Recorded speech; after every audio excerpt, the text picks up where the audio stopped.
नमस्कार, काय विशेष. स्वागत आहे तुम्हा सर्वांचं पुन्हा एकदा माझ्या व्लॉगमध्ये. आज मी मासाहेबांकडे आलोय. एक कोकणातली पारंपरिक एक ब्रेकफास्ट डिश शिकायला, आणि मासाहेब ती डिश आपल्याला बनवून दाखवणार आहेत. ज्या रेसिपीचं नाव आहे, थांबा थांबा, असं डायरेक्ट नाव नाही सांगणार. व्हिडिओ बघत राहा. पुढे व्हिडिओमध्ये मासाहेबच त्या डिशचं नाव रिव्हील करतील. So stay tuned. सो आधी आपण सगळी सामग्री बघून घेऊया की आईने काय काय सामग्री घेतलेली आहे, आणि मग पुढे रेसिपी बनवायला प्रोसीड करूया. नमस्कार. या डिशसाठी या कण्या आहेत. त्या कण्यांचा भात करायचा आणि त्याच्यावरती तूप घालायचं. ओके चवीपुरतं मीठ. ओके आणि चव येण्यासाठी हे मेथकूट. ओके. आणि त्याच्याबरोबर लावून खाण्यासाठी पोह्याचा पापड. वेलकम टू अमेज यूट्यूब चॅनल. आज आपण बनवणार आहोत कोकणातील पारंपरिक रेसिपी गुरगुट्या भात. क्या बात. ते माझ्यासारखं जमलं नाही, पण तुला आज हम बनाएंगे आपलं असं असतं. टाकलंच की काय तसे? हो, टाकलं ना.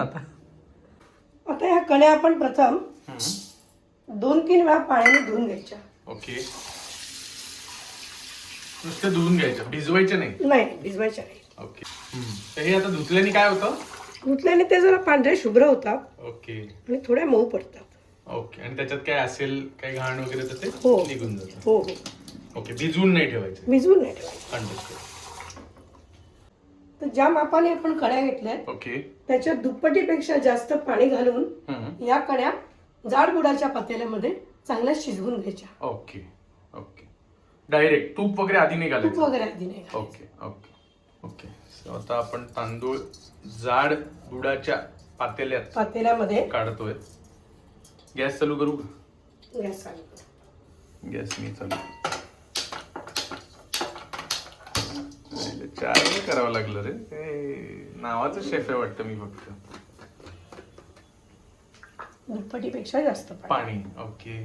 आवडून घेतलं होतं आपण हे. गरम पाणी टाकायची गरज नाहीये? गरम पाणी टाकायची गरज नाही. ओके. दुप्पटीपेक्षा जास्त पाणी, 1.5 पेक्षा जास्त पाणी आपण त्याच्यात घातलेलं आहे. ओके. आणि याला झाकण वगैरे काय नाही? आधी काही नाही. आधी शिजवायचं चांगलं. चांगल्या शिजवायच्या. ओके. त्या उकळायला लागल्या की झाकण ठेवून मधून मधून ढवळून खाली न लागू देता, त्याच्या गुठळ्या न होता ओके. त्या चांगल्या शिजवायच्या. हा. आणि पाणी उकळलं की 5 मिनिटांनी त्याच्यामध्ये थोडंसं मीठ घालायचं चवीपुरतं. Okay okay. Got it. उकळी येण्यासाठी ह्याच्यावर थोडं झाकण ठेवलं तरी चालेल. चालतं. ओके. हा असाच नाश्ता आहे फक्त, बरोबर आहे ना? हा असाच नाश्ता आहे. आणि याचा उपयोग वगैरे काय असं? आणि शिवाय कोकणामध्ये कोणी आजारी पडलं तर त्याला ताकद येण्यासाठी आणि तोंडाला चव लागण्यासाठी त्याच्यावरती मेथकूट भरून हा भात बनवतात. अच्छा. ओके. सो ह्याचं म्हणजे ह्याला हातसडीचे तांदूळ वापरले त्या तांदूळामध्ये ताकद जास्ती असते. हातसडीचे म्हणजे हाताने काढलेले. अच्छा. त्याच्यामध्ये त्याचं पॉलिश वगैरे नसतं, त्याच्यामुळे तांदूळाचा कस टिकून राहतो त्याच्यामध्ये. Okay okay. लाल तांदूळ मिळाले तर जास्ती चांगला भात होतो. ओके. लाल तांदूळाचा भात जास्ती चांगला होतो. ओके.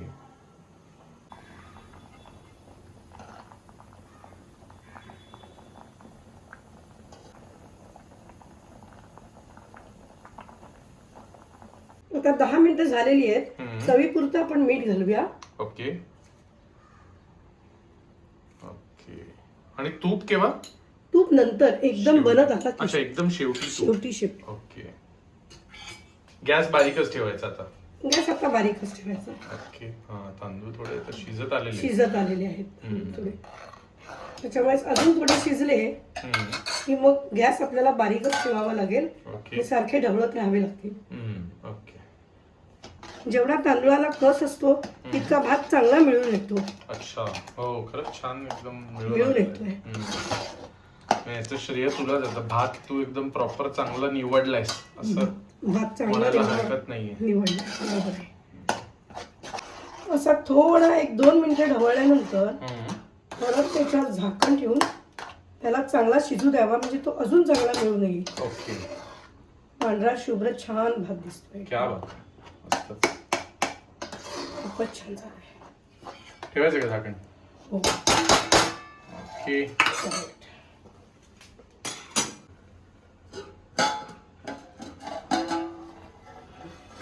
वाव मस्त. वाव, मस्त दिसतंय. खरंच छान झालाय. क्या बात आहे. खूपच मिळून झालाय.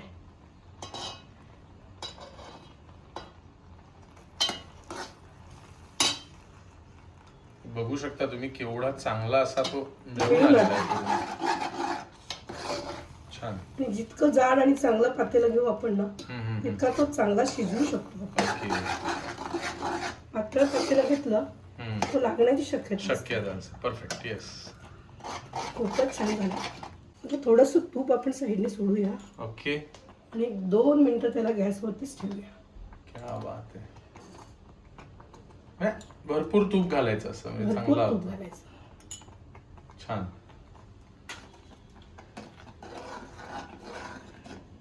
हो. हा बघा, खालती लागायला पण लागला थोडा चिकटायला लागला. याचा अर्थ भात एकदम सुंदर झालेला आहे, शिजलेला आहे. छान. आता नेक्स्ट पापड. आता नेक्स्ट पापड भाजायचे. चला. ह्याच्यावर जरा झाकण ठेवूया ओके. आणि गॅस बंद. आणि गॅस बंद. ओके. पापड भाजून घेऊया. मला तळलेला पापड हवा होता. तळलेला पापड पोह्याचा नसतो. पोह्याचा पापड हा भाजलेलाच खायचा. अच्छा. काय छान लागतं. नॉर्मली पोह्याचे पापड हे भाजूनच चांगले लागतात.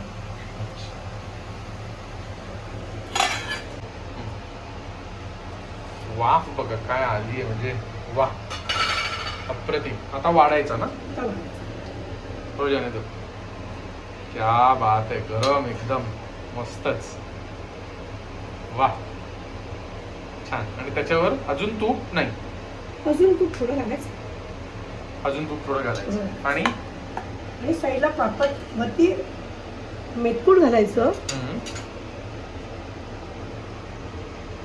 मेथकूट काय करायचं, भुरभुरायचं. काय भुरभुरायचं. हा. आणि वरती थोडं तूप घालायचं. मला शिकायला मिळतं आई बरोबर. वा. आणि साईडला हा पोह्याचा. तळलेले हवे होते पण भाजलेले पोह्याचे भाजलेलेच पापड. पोह्याचे पापड खातात त्याच्याबरोबर. छान. प्लेटिंग शिकलीस माझ्यावर राऊंड राऊंड. क्या बात आहे. मस्त असा आहे हा गुरगुट्या भात विथ लॉट्स ऑफ तूप आणि मेटकूट आणि पोह्याचे पापड. चला आता टेस्ट करूया. असा तयार झालेला आहे हा मस्त गुरगुट्या भात. आणि त्याला वेगळंच एक मेथकूट आणि तुपाचं फ्रेग्रन्स आहे. आणि एवढा लुसलुशीत झालाय. हो एकदम गरम आहे भात.